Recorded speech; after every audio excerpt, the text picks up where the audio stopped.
थाना सौरिख पुलिस द्वारा मिशन शक्ति 5.0 के तहत बाल विवाह एवं बेटी बचाओ बेटी पढ़ाओ अभियान पर जागरूकता कार्यक्रम का आयोजन किया गया। पुलिस अधीक्षक कन्नौज अमित कुमार आनंद के निर्देशन में थाना सौरिख पर तैनात महिला आरक्षियों के द्वारा मिशन शक्ति 5.0 के अंतर्गत थाना क्षेत्र के विभिन्न स्कूलों में जागरूकता अभियान चलाया गया। इस अभियान के तहत छात्राओं के बीच बाल विवाह और बेटी बचाओ बेटी पढ़ाओ पर एक नुक्कड़ नाटक का आयोजन किया गया। इस कार्यक्रम का मुख्य उद्देश्य बालिकाओं को उनके अधिकारों के प्रति जागरूक करना और समाज में व्याप्त बाल विवाह जैसी कुप्रथाओं पर रोक लगाना था।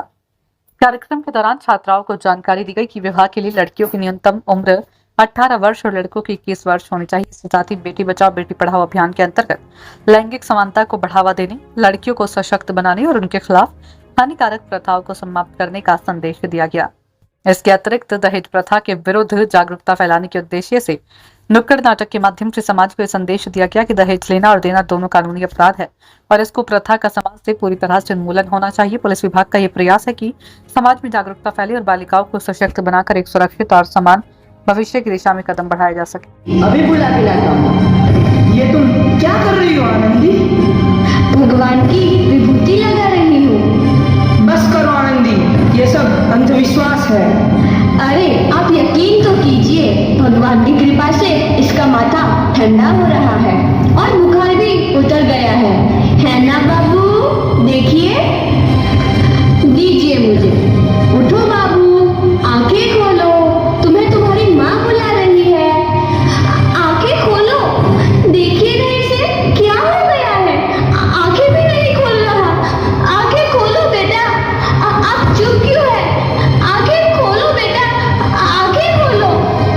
आनंदी, हमारा बेटा कभी आंखें नहीं खोलेगा। नहीं, ऐसा नहीं हो सकता। मेरे बेटे को मुझसे कोई नहीं छीन सकता, कोई नहीं छीन सकता। पागल मत बनो आनंदी। माधव, माधव, बंद करो ये पागल। भगवान ने नहीं, तुम्हारी अशिक्षा और अंधविश्वास ने तुम्हारा बच्चा छीना है। अगर तुम पढ़ी लिखी होती तो आज हमारा शिशु जीवित होता। तुम अनपढ़ थे आनंदी, अनपढ़। नहीं, अब मैं अनपढ़ नहीं रहूंगी, नहीं रहूंगी मैं अनपढ़। मैं पढ़ूंगी ताकि कल किसी और आनंदी को इलाज के अभाव में अपना बच्चा ना खोना पड़े। शाबाश आनंदी, और यही तुम्हारे अपराध के लिए प्रायश्चित भी है।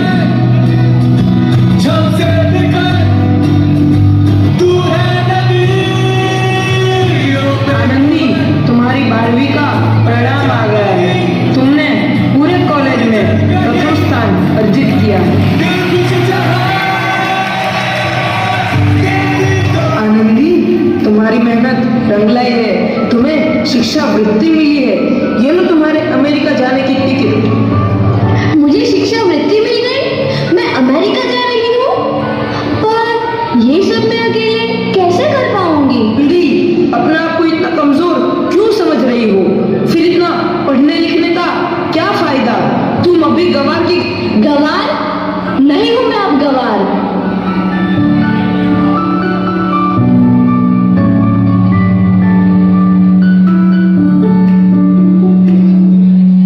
तो इस प्रकार 7 अप्रैल 1883 को आनंदी अमेरिका के पेंसिल्वेनिया के लिए रवाना हुई और 3 साल बाद उन्होंने डॉक्टर ऑफ मेडिसिन की उपाधि प्राप्त कर ली।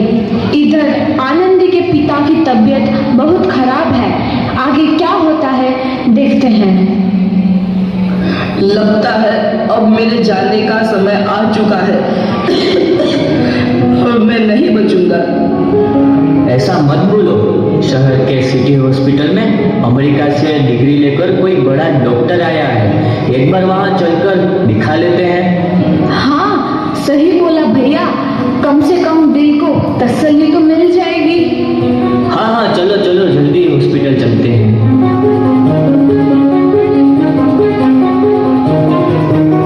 इस मरीज की हालत तो बहुत ही खराब है। कोई चमत्कार ही इसे बचा सकता है।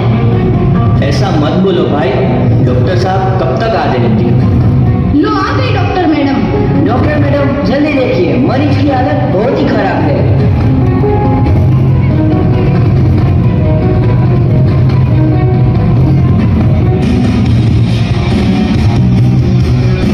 अब आप बिल्कुल ठीक हैं। मौत के मुंह से आपको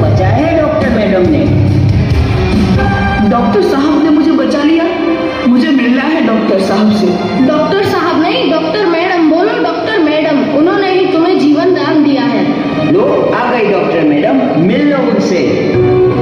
डॉक्टर मैडम आपका बहुत बहुत धन्यवाद, आपने मेरी जान बचाई। इसके बदले में मैं गरीब भला आपको क्या दे सकता हूँ? वचन, वचन चाहिए मुझे कि कभी ये नहीं कहोगे कि लड़कियां कुछ नहीं कर सकती। वचन? ये कैसा वचन? अरे श्यामलाल, तुमने पहचाना नहीं? तुम्हारी बेटी आनंदी। आनंदी? मेरी बेटी आनंदी डॉक्टर? हाँ बापू, वही आनंदी जिसके लिए बचपन में तूने चूल्हा और दूल्हा के अलावा कुछ नहीं सोचा था। आनंदी, आनंदी मेरी बेटी, मुझे माफ कर दे, मैं तेरा गुनहगार हूँ बेटी। नहीं नहीं बापू, वही आनंदी जिसके हाथ पीले करके तुम उसकी सारी जिंदगी काला कर देना चाहते थे। माफ कर दे मुझे मेरी बच्ची, माफ कर दे, मैं तेरा अपराधी हूँ मेरी बच्ची, माफ कर दे। नहीं बापू, मैंने तो तेरा एहसान चुकाया है। याद है ना अपना एहसान जो बचपन में तुमने मुझ पर किया था? ताने सुना सुना कर जीते जी मार डाला था मुझको। अब बोल, और किस किस को मारेगा? आनंदी बेटी, मुझे माफ कर दे मेरी बच्ची, मैं तेरा गुनहगार हूँ। बापू, आपने ही तो बोला था किताबें सिर्फ बेटों के हाथ में अच्छी लगती है, बेटियों के हाथ में तो सिर्फ मेहंदी। बेटों और बेटियों में फर्क करना तो आंखों में फर्क करने समान है। एक का पढ़ना और दूसरे का ना पढ़ना सामाजिक अंधकार है बापू, सामाजिक अंधकार। उपकार मांगता हूँ मैं तुझ जैसी बेटी का, जिसने सारी उम्र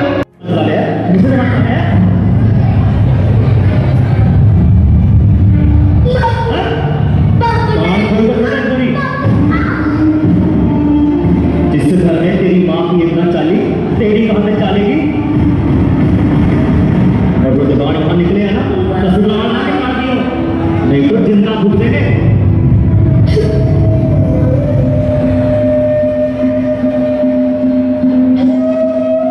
अरे भगवान से एक बेटा मांगा था और के दे दिया।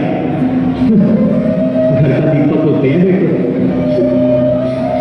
बापू, बेटे भले घर का दीपक हो, मगर रोशनी बेटियां भी कम ना देती है। ये किताबों किया ना तेरे दिमाग में ज्यादा घुस गया है। देख, ये किताबें डिग्रियां किससे?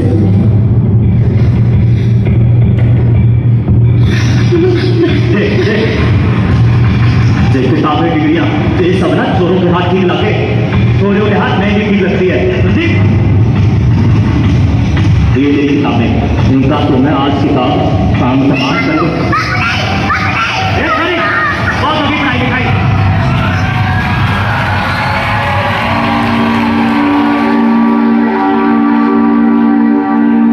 जी चौधरी साहब जी, ये वो पानीपत का रिश्ता पक्का कर दीजिए।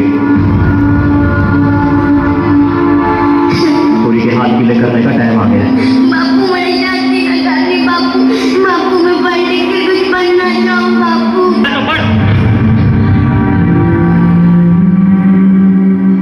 लेकिन सारी उम्र बापू की छाती के बोझ बन के बैठेगी? देख, ब्याह तो तेरा होगा, गरीब तो कड़ ही कड़ होगा।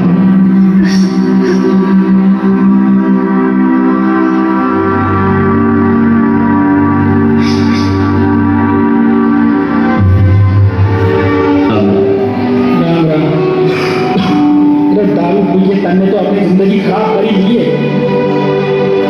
एक चोरी की खाई, वो भी तन्ने छोड़ के भाग गई। भगवान का शुक्र अदा कर, मौत के मुंह से बचाया तुमने डॉक्टर साहब ने। डॉक्टर साहब बड़े मिलना है डॉक्टर साहब से। अरे डॉक्टर साहब नहीं, डॉक्टर मैडम।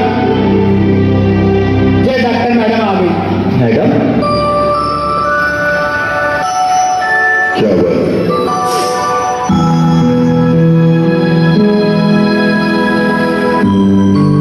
डॉक्टर मैडम, आपका बहुत बहुत धन्यवाद। आपने मेरी जान बचा ली। मैं गरीब बदले में अपने के दे सकूं। वचन।